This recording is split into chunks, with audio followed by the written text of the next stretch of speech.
मिनश्शैतानिर्रजीम बिस्मिल्लाहिर्रहमानिर्रहीम। तो सूरह आल इमरान हम पढ़ रहे थे। सूरह आल इमरान की आयत नंबर 166 से हम आज स्टार्ट करेंगे। आयत नंबर 166 है कि और जो भी मुसीबत तुम पर आई है उस दिन जब दोनों लश्कर आपस में भिड़ गए थे तो वह अल्लाह के इज़्न से आई है, और ये इसलिए थी कि अल्लाह जाहिर कर दे ईमान वालों को। जाहिर है अल्लाह के इज़्न के बगैर तो तकलीफ नहीं आ सकती, और इसलिए आई थी कि ताकि तुम पर जाहिर हो जाओ कि सब्र और इस्तिकामत का मुजाहिरा करने वाले हकीकी मोमिनीन कौन हैं। आयत नंबर 167 है ताकि उन लोगों को भी जाहिर कर दे जिन्होंने मुनाफिकत अख्तियार की।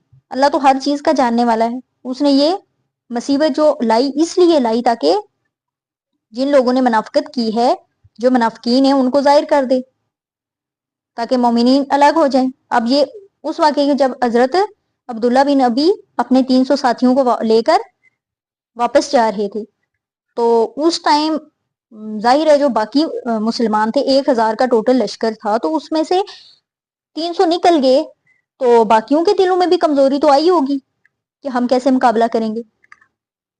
तो ये उनके लिए बयान हो जा रहा है कि उनका नफाक सब पर जाहिर हो गया, और उनसे कहा गया कि आओ अल्लाह की राह में जंग करो या कम अज कम अपने शहर का दफा करो। तो उन्होंने क्या कहा कि अगर हम समझते कि जंग होनी है तो हम जरूर तुम्हारा साथ देते। यानी ये तो दर हकीकत वो किनारा कशी कर रहे थे, ये हकीकत में जंग है ही नहीं।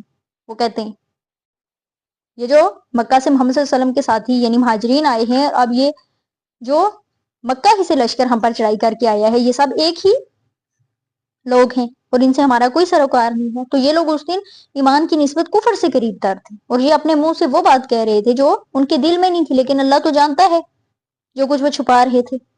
आयत नंबर 168 है, ये वो लोग हैं जो खुद तो बैठे रहे और अपने भाइयों की निस्बत कहा कि अगर वो भी हमारे साथ आगे होते तो कत्ल ना होती।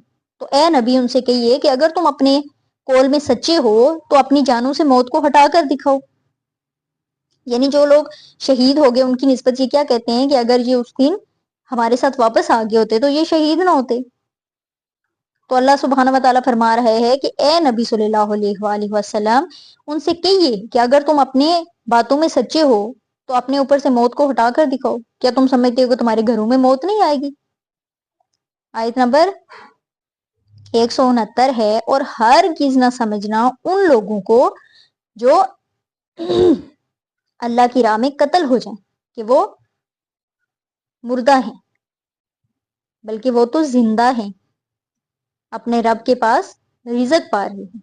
अब ये इससे पहले हम सूरह बकरा में भी पढ़ चुके हैं कि और मत कहो उनको जो अल्लाह की राह में कत्ल हो जाएं कि वो मुर्दा है। वो मुर्दा नहीं है बल्कि जिंदा है, लेकिन तुम्हें इसका शऊर नहीं। तो वो तो जिंदा है, अपने रब के पास रिजक पा रही, तो उनको हरगिज मुर्दा नहीं कहना चाहिए। अल्लाह सुब्हाना व तआला है कि वो मुर्दा नहीं है।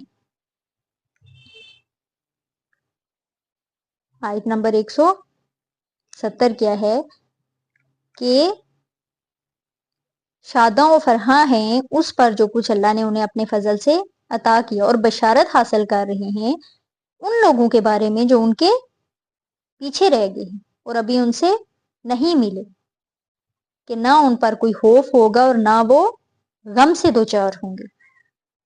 यानी वो अल्लाह के यहाँ बहुत खुश हैं, शादा हैं, खुश हैं। जो कुछ अल्लाह उन्हें अपने फजल से अता किया है उस पर बहुत खुश हैं और खुशखबरी हासिल कर रहे हैं उन लोगों के बारे में भी जो उनसे पीछे रह गए, दुनिया में ये नहीं रह गए, जो उनसे अभी मिले नहीं।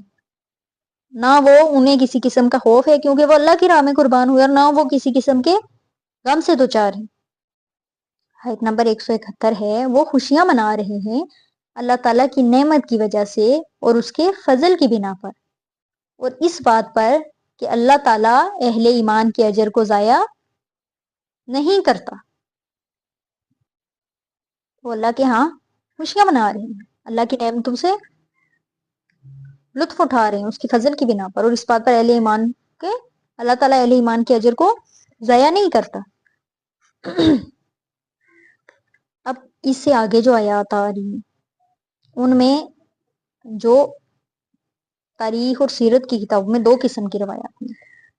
एक तो ये कि कफार की फौज के वापस चले जाने के बाद रसूल अल्लाह सल्लल्लाहु अलैहि वसल्लम ने جب باقی جو ضروری کام تھے نمٹائے شہدا کی طرف، اس کے بعد حضور صلی اللہ علیہ وسلم کو خیال آیا کہ کفار تو چلے گئے لیکن ہو سکتا ہے کہ وہ واپس پلٹ آئیں، کہ ان کو خیال آئے کہ مسلمانوں کو بالکل ختم کیوں نہیں کر دیا. تو حضور صلی اللہ علیہ وسلم نے مسلمانوں کو قریش کے تعاقب کے لیے تیار ہونے کا حکم دیا تاکہ انہیں معلوم ہو جائے کہ ہم نے ہمت نہیں ہاری. اب اس وقت مسلمان شدید صدمے میں تھے، جسم ان کے زخموں سے بھرے ہوئے تھے، لیکن اس کے باوجود انہوں نے حضور صلی اللہ علیہ وسلم کے حکم پر لبیک کہا.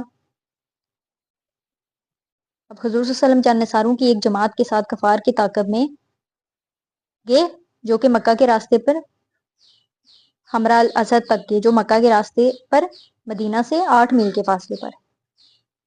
ادھر ابو سفیان کو واقعتاً اپنی غلطی کا احساس ہو چکا تھا. وہ دوبارہ سے اپنی فوج کی تنظیم میں مصروف تاکہ پلٹ کر مدینہ پر حملہ ور ہو سکے. اب اس نے مدینے کی طرف جانے والے ایک تاجر کو مسلمانوں کے لیے پیغام بھی دیا کہ میں بہت بڑا لشکر لے کے آ رہا ہوں، لیکن اس نے جب دیکھا کہ مسلمانوں کے حوصلہ میں کوئی کمی نہیں آئی اور وہ ان کے پیچھے آ رہے ہیں، تو اس نے ارادہ بدل کر لشکر کو مکہ کی طرف جانے کا حکم دے دیا. اب اس طرح کا ایک اور واقعہ روایت میں آتا ہے کہ ابو سفیان جاتے ہوئے مسلمانوں سے یہ کہہ کر گیا کہ اگلے سال بدر میں پھر ہمارا مقابلہ ہوگا. یعنی 1 سال پہلے بدر میں جنگ ہوئی تھی، اب احد میں میدان لگا، اس کے بعد اگلے سال پھر ہمارے اور تمہارے درمیان تیسرا مقابلہ بدر میں ہوگا. تو اگلے سال رسول صلی اللہ علیہ وسلم صحابہ کرام کو لے کر بدر تک گئے. آیت نمبر 172 کیا ہے کہ جن لوگوں نے لبیک کہی. اب یہ اسی واقعے کی نسبت ہے جو پیچھے ہم ابھی پڑھا ہے. اللہ اور اس کے رسول کی پکار پر اس کے بعد کہ ان کو چرکا لگ چکا تھا، اور ان میں سے بھی جو محسنین اور متقین ہیں ان کے لیے بہت بڑا اجر ہے.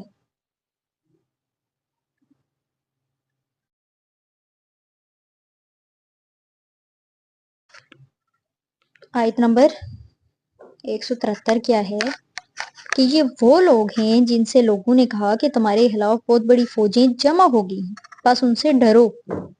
تو اس بات نے ان کے ایمان میں اور زیادہ اضافہ کر دیا، اور انہوں نے کہا کہ اللہ ہمارے لیے کافی ہے اور وہی بہترین کارساز ہے. یعنی یہ وہ لوگ ہیں جن سے لوگوں نے کہا کہ تمہارے خلاف تو بہت بڑی فوجیں جمع ہو گئی ہیں، ان سے ڈرو.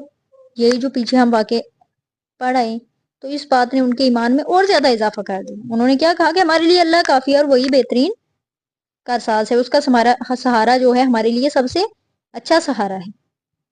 یہ لوگ بے خوف ہو کر مقابلے کے لیے نکلے. یہ آیت نمبر 173 ہے سورہ آل عمران کی. اللہ سبحانہ و تعالی نے ہمت دی، تو اس سے آگے 174 سے ہم سٹارٹ کریں گے. وَمَا عَلَيْنَا إِلَّا الْبَلَاغُ الْمُبِينُ.